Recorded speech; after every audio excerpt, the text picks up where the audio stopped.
বন্ধুরা সবাই কেমন আছো? আশা করি সবাই খুব ভালো আছো। সুস্মিতা ডট এস ফ্যামিলিতে তোমাদেরকে অনেক অনেক স্বাগত। আজকের একদমই ব্লগটা অন্যরকমভাবে শুরু করলাম। তো আজকে আমার গোপুসোনার এই সানের ব্লগটা তোমাদের কেমন লাগছে অবশ্যই কিন্তু কমেন্ট করে জানিও। হ্যাঁ, আজকে হচ্ছে রথযাত্রা। রথযাত্রা নয়, ঠিক স্নানযাত্রা। তো আজকের দিনটা খুবই স্পেশাল সবার কাছে, সব সনাতনীর কাছে। তো আমরা হচ্ছে বাঙালি, আমাদের যে কোনো একটা পুজোর ফেস্টিভ্যাল হলেই আমাদের কাছে সেই দিনটা খুব স্পেশাল থাকে। আশা করি তোমাদের কাছেও তাই। তো আজকের দিনটা আমি মানে ভাবনা চিন্তার বাইরেই আমার যায় আর কি। যখনই ভাবি যে না একটু ভালোভাবে সমস্ত কিছু গুছাবো, তখনই হয় না। জানি না, ভগবান হয়তো পরীক্ষা নেন। তো চলো, আমি কি বলবো, যেটুকানি পেরেছিলাম সেইটুকানি গোপুসোনার সেবা দিয়েছি। তো তার সাথেও আজকে পূর্ণিমা ছিল, খুবই ভালো একটা দিন।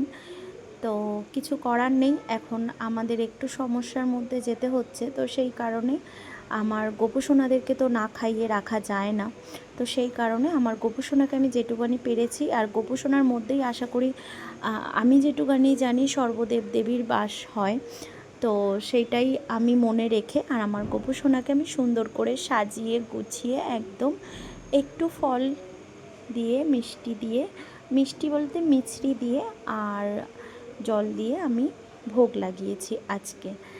তো জানি না, যদি ভগবান চান তো রথযাত্রার দিনকে আমার একটু ইচ্ছা আছে পুজো করার। তো দেখা যাক কতটা কি হয়। ওনার চাওয়ার আগে তো কিছু নয়, আমার চাইলে তো হবে না। তো চলো, আজকের দিনটা এখান থেকেই শুরু করলাম। তো খুবই ছোট্ট জায়গা, যার জন্য জানো তো ধূপটা আর প্রদীপটা আমার নিচেই রাখতে হচ্ছে। তো সেই কারণেই সুন্দরভাবে আমি একটু আমার গোপুসোনার ফটো তুলে নিলাম। আশা করি তোমাদের ভালো লেগেছে, আর অবশ্যই ভালো লাগলে কমেন্টে একটু রাধে রাধে লিখো, আর জয় জগন্নাথ লিখো। সবাইকে বলি শুভ দুপুর। আর আজকের এই ব্লগটা তোমাদের সঙ্গে দুপুর থেকেই শুরু করলাম, তার আগে অনেক কথা বলে ফেললাম। শুভ দুপুর বন্ধুরা। দুপুরের খাবার আজকে পান্তা ভাত। তার আগে ভাজা খাচ্ছি। তো তারপরেই যেন ঝমঝমিয়ে বৃষ্টি এসে গেছে। মানে জানি না এখন ওয়েদারটা কেন এরকম হচ্ছে। আর আমার ঘর ভর্তি জল হয়ে গেছে পুরো। আজকের খাটের দিকে ঝাপটাটা এসেছে। আর প্রচুর কাজ আছে জানো। প্রথম কথা, মেয়েটা স্কুল থেকে এখনও ফেরেনি, তার আগেই বৃষ্টি শুরু হয়ে গেছে। তারপরে যাব হচ্ছে হসপিটালে মাসিকে দেখতে। জানি না কিভাবে কি বেরোবো, কিভাবে কি করবো। প্রচণ্ড লেট হয়ে যাবে। এখানেই অনেকটা টাইম হয়ে গেছে, মেয়ের ছুটির সময় হয়ে গেছে, কিন্তু তাও ছুটি করে নিয়ে আসতে পারছে না আর কি। তোমাদের দাদাভাইও বেরোতে পারছে না, প্রচণ্ড বিদ্যুৎ চমকাচ্ছে, তার সাথে প্রচণ্ড বৃষ্টি হচ্ছে।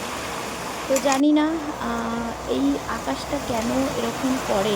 আকাশটাকেও আমার খুব অভিযোগ আকাশের, যে যখন বাচ্চাদের স্কুল ছুটি হয় তখনই কেন তুমি চলে আসো বৃষ্টি নিয়ে, আর যখন স্কুলে যায় তখনও কেন এরকম হয়। তোমাদের মনেও আশা করি সব মাদের মনেই এই প্রশ্নটা, যে আকাশের কোনো সময় নেই যে যখন তখন এমনি জল নিয়ে চলে আসে। যাই হোক, আজকের স্নানযাত্রার জগন্নাথ দেবের তো বৃষ্টি তো হতেই হবে। তো সেই জন্যেই ভগবান চলে এসেছেন এই বৃষ্টি রূপেই আমাদেরকে আশীর্বাদ করতে। আর আমার জানো তো বৃষ্টি বেশ নিয়ে না খেলতে খুব ভালো লাগে। আর আমার এইটা আমার মেয়েও পেয়েছে, কিন্তু ওই যে ওর প্রচণ্ড ঠান্ডা ধাত আছে, যার জন্য ও থাকলে আমি না বৃষ্টিতে ভিজতে যেতে পারি আর না কিছু করতে পারি। আর যখন একটু রিলস বানাবো ভাবি ছাদে, তখনই ও চলে যায় বৃষ্টিতে ভেজার জন্য। তো ও থাকলে খুব একটা আমি সেই কারণে যাই না, মাঝে মধ্যে যাই। তো চলো, তারপরে মেয়ে চলে এসেছিলো, মেয়েকে ছেড়ে স্কুলে এসে খাওয়া দাওয়া করিয়ে মেয়েকে টিউশনিতে ছেড়ে আমি চলে যাচ্ছি মাসির কাছে। আর অবস্থাটা দেখো, আমি প্রথমবার এই বৃষ্টিতে আমি রাস্তায় বেরিয়ে, মানে কলকাতায় যে এরকম দীঘা হয়ে যাবে, দীঘার পরিণতি নেয়, আমি সেটা ঠিক জানতাম না জানো তো। রাস্তায় প্রচুর প্রচুর জল, প্রচুর জল। যারা যারা রাস্তায় ছিলে কালকে তোমরা সবাই জানো। আর এই যে জলের যারা অফিস কাচারি করেন আর কি, তারা ভালোভাবেই এই এই দিনটা ওনারা এই সিচুয়েশনটা পার করে। আমি এই প্রথমবার এরকমভাবে রাস্তায় বেরিয়েছি। ঠাকুরকে ডাকছি ঠিক টাইম মতন পৌঁছে যেতে পারি, কেননা ভিজিটিং আওয়ার শেষ হয়ে গেলে আর মাসিকে দেখতে পারবো না। তো যাই হোক, চলো এখন যাই, মাসিকে দেখে এসে তারপরে তোমাদের সঙ্গে ব্লগটা কন্টিনিউ করবো। প্রচণ্ড জল, আর এখানে ভগবানের মন্দিরেও দেখো জল ভর্তি হয়ে গেছে। বাবা ভোলেনাথের মন্দির সুন্দর একটা, কিন্তু জলে জল হয়ে আছে।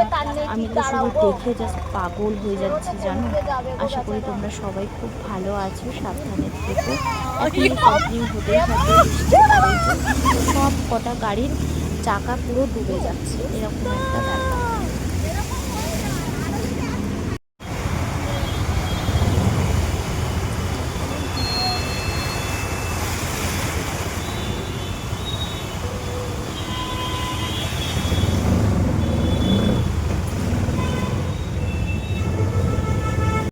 অনেক ঝড় ঝাপটা, জল, নদী নালা পার করে ফাইনালি ঘরে চলে এসেছিলাম।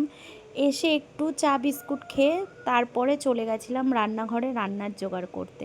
রান্না প্রায় আমার এখানে কমপ্লিট। তো দেখতেই পাচ্ছ, মেয়ের অনেক দিন ধরে বায়না আমি ফ্রাইড রাইস খাবো, মা আজকে নিরামিষ, তুমি আজকে একটা কিছু করো। তো আজকের রাত্রেবেলার জন্য একটু ঘরেরই চাল দিয়ে নর্মাল একটু সবজি দিয়ে ওকে ফ্রাইড রাইস আমরা একটু করেছিলাম। আর আমার খুব পনির খেতে ইচ্ছা করছিল, যেহেতু তোমাদের দাদাভাই মেয়ে দুজনাই খায় না, আমারও খাওয়া হয় না। তো তোমাদের দাদাভাইকে বলেছিলাম আমার জন্য অল্প একটু নিয়ে আসো, তো মা আর আমি খাবো আর কি। আর মেয়ে আর তোমাদের দাদাভাইয়ের জন্য এখানে আলুর দম বসিয়েছি। তো চলো, আজকের রাতের আমাদের খাবার ফ্রাইড রাইস, আলুর দম আর পনির, রাতের ডিনার।